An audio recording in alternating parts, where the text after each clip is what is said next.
اللہ کا ذکر کرے گا، اور جو اللہ کا ذکر کرے گا وہ تیرا ذکر کرے گا. اور یہی وجہ ہے ہم جب جنت میں جائیں گے نا وہاں بھی ذکر. سبحان اللہ. بولو وہاں بھی ذکر. کیوں؟ ہم کہیں گے یا اللہ تیرے رسول کو سارے رسولوں کا سردار جانا تو یہ جگہ ملے. کون سے؟ جنت. قرآن کہتا فَبِأَيِّ آلَاءِ رَبِّكُمَا تُكَذِّبَانِ، تم رب کے کون کون سی نعمتوں کو جھٹلاؤ گے. جنت میں جو محل ہوں گے ان کی کنڈیشن کیا ہوگی؟ ہم اندر کمرے میں بیٹھے ہیں نا تو ہمیں کمرے کے اندر کا حصہ نظر آئے گا. آتا یا نہیں آتا؟ بولو. باہر دیوار کے باہر کا حصہ نظر آئے گا. لیکن جنت کا محل سبحان اللہ آپ اندر بیٹھ کے جیسا اندر دیکھو گے ویسا باہر بھی دیکھو گے. اگر آپ کے دل میں خواہش آئی کہ میں جنت میں سے پھل کھاؤں تو میرا رب کہتا ہے تجھے توڑنے کی ضرورت نہیں، خود بہت ٹکڑے ہو کے تیرے آگے آئے گا. اور پھر رب قرآن میں کہتا ہے فَبِأَيِّ آلَاءِ رَبِّكُمَا تُكَذِّبَانِ، ارے تو کون کون سی نعمتوں کو جھٹلائے گا. سبحان اللہ. چاہے دنیا کی نعمتیں دیکھ لے چاہے آخرت کی نعمتیں دیکھ لے. اس لیے کہ اگر ایک نعمت 10-20 دی ہوتی تو ہم شمار کر سکتے. میرے رب نے اتنی نعمتیں دی کہ جن کو ہم اپنے عقل کے ترازوں میں تول سکتے نہیں ہیں. اور میں آپ حضرات سے یہی کہنا چاہوں گا، علماء کرام کی آمد ہے. مولانا جاوید صاحب تشریف لائے. اللہ تعالیٰ ان تمام علماء کا آنا یہاں اپنے دربار میں قبول فرمائے. تو میری آپ حضرات سے آخری یہی آرزو ہے کہ ایک نہ ایک دن ہم نے بھی اس دنیا سے، بولو زور سے، جو نہیں بولتے ان کو بھی، جو بولتے ہیں ان کو بھی، جو بالکل چپ چاپ بیٹھے ہیں ان کو بھی، کوئی یہاں رہنے والا. ہاں کچھ لوگ سوچتے ہوں گے نا اگر کہہ دیا جانا ہے تو کہیں ٹکٹ کنفرم نہ ہو جائے.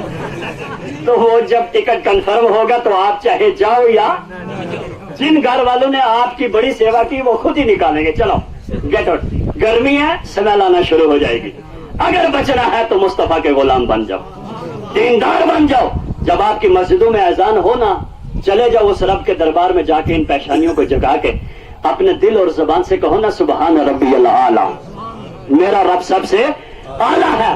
اے مسلمان جب تیرا یہ سر صحیح عقیدے کے ساتھ رب کے در پہ جھکے گا قسم خدا کی پھر یہ سر کسی اور کے آگے جھک سکتا نہیں ہے. آج ہماری اذانوں پہ اعتراض ہے یا نہیں ہے؟ ہماری مسجدوں کے اوپر حملے کیوں؟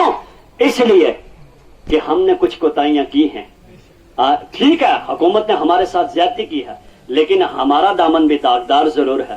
بتاؤ اگر بابری مسجد میں جماعت سے نماز ہوتی آتی تو کبھی ایسا ہوتا؟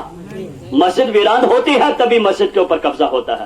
ہمارے گاؤں میں جو مسجدیں ہیں رمضان میں فون آتے ہیں یہ علماء بیٹھے ہیں ہمیں حافظ کی ضرورت ہے، ہمیں تراویح پڑھانے کے لیے چاہیے. کیا عید کا چاند نظر آتے ہی نماز معاف ہوگی؟ بولو نہیں. ہمارے کچھ محلے کی ایسی مسجدیں خدا معاف کرے. پھر ہم کہتے ہیں ہمارے ساتھ کیا ہوتا ہے مسلمان، ہمیں خدا نے بڑا مقام دیا ہے کم سے کم اس رب کو پہچان تو صحیح. میرے نبی فرماتے ہیں رب کو پہچاننا مشکل نہیں ہے. اگر بندہ اپنے سر سے لے کر پیر تک غور کرے نا کہ یہ آنکھ ہے اس کے اندر ایک اور آنکھ ہے گول، اس کے اندر ایک اور نقطہ ہے نقطہ، اور اسی نقطے میں روشنی فٹ کی ہے یا نہیں ہے؟ آخر کون ہے جس نے یہ ایسی فٹنگ کی؟ بولو کون ہے وہ؟ تو آپ کا دل بولے گا کون ہے؟ اب بولو کھل کے کون ہے؟ اللہ. اب یہ جو آنکھ ہے اس میں پانی کا ہونا ضروری ہے. اب اس کی حفاظت کون کرے گا؟ جو آنکھ کے اوپر کیا ہے؟ چمڑی، پردہ. اب یہ آنکھ بند کر کے کھولو آپ کی لائٹ اور تیز ہو جائے گی. ایسا ہے یا نہیں ہے؟ آپ آنکھ کھول کے 2 منٹ دیکھتے رہو تو آپ کی آنکھ کے آگے اندھیرا ہونا شروع ہو جائے گا، ہے یا نہیں؟ پھر آپ آنکھ بند کر کے کھولو ایسا لگتا ہے دوبارہ چارج ہو گئی. اس کنیکشن کو کرنے والا کون ہے؟ اللہ. ان کانوں کو دیکھو، اللہ تعالیٰ اگر اسی کان کو یہاں فٹ کرتا ہم کیسے لگتے؟ مسخرے لگتے، بڑے عجیب لگتے، لیکن رب نے یہاں رکھے کتنا اچھا لگتا ہے. اور خود اللہ کہتا ہے لقد خلقنا الانسان فی احسن تقویم، ہم نے انسان کو بڑی اچھی صورت پہ پیدا کیا ہے. سبحان اللہ. یعنی بنانے والا خود تعریف کرتا ہے مسلمان. تو پھر ہمیں جب رب نے اتنا بڑا نوازا تو ہمیں 5 وقتہ نماز پڑھے گا نا انشاءاللہ، شراب سے بچیں گے نا انشاءاللہ، خود بھی بچیں گے دوسروں کو بھی.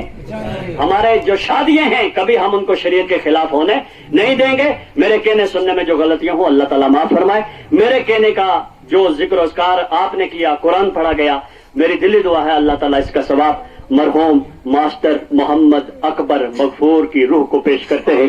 اللہ ان کی قبر پر رحمتوں کی بارش فرمائے، جنت الفردوس میں جگہ عطا فرمائے۔ ایک جنازہ منکوٹ میں ہوا، اللہ اس کی بھی بخشش فرمائے، اور میں نے سنا کہ وہ ایک غیر مسلم تھی، مسلمان ہوئی ہے جن کا جنازہ ہوا۔